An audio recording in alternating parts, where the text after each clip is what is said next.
एक और इम्पॉर्टेंट चीज़ है, अगर आप अपने जो डेटा सेट है उसमें से किसी फील्ड को चेंज करना चाहते हो या फिर उसके नाम को चेंज करना चाहते हो, या हो सकता है आपको कस्टम फील्ड ऐड करने की रिक्वायरमेंट हो, तो वो कैसे? इसके लिए आपको सबसे पहले जाना है यहाँ पे रिसोर्सेस में, अपनी मैनेज एडिट डेटा सोर्सेस में।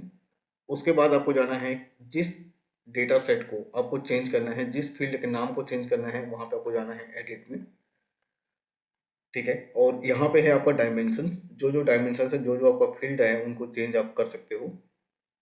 यहाँ पे एक ऐड फील्ड का ऑप्शन है, इसमें क्लिक करेंगे ऐड फील्ड में, तो हम यहाँ पे एक फॉर्मूला ऐड करेंगे और एक फील्ड का नाम ऐड करेंगे। फील्ड का नाम जैसे कि रखता हूँ मैं, नंबर ऑफ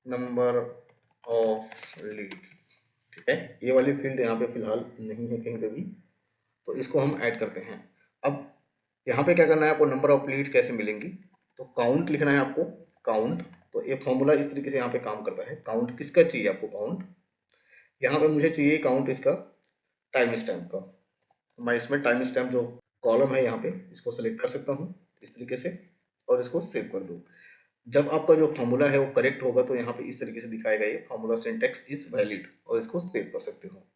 ठीक है, तो एक आप इस तरीके से कस्टम फील्ड ऐड कर सकते हो, और इस कस्टम फील्ड को अपने डेटा सोर्स के अंदर या डैशबोर्ड के अंदर यूज कर सकते हो बहुत। ठीक है, जैसे कि मैंने यहाँ पे रखा हुआ है नंबर ऑफ लीड्स, इसका मैंने नाम चेंज किया हुआ है। यहाँ पे एक नंबर ऑफ फील्ड के नाम से और फील्ड ऐड हो जाएगी यहाँ पे। एक बार मैं इसको रीलोड कर लेता हूँ।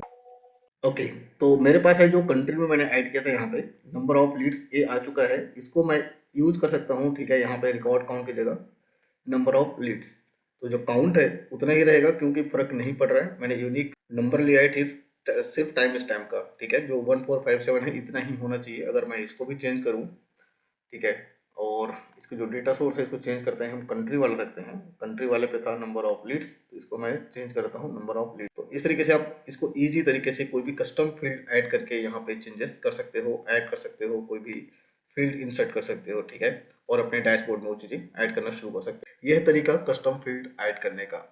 उम्मीद करता हूँ आपको पसंद आया होगा ये। ठीक है,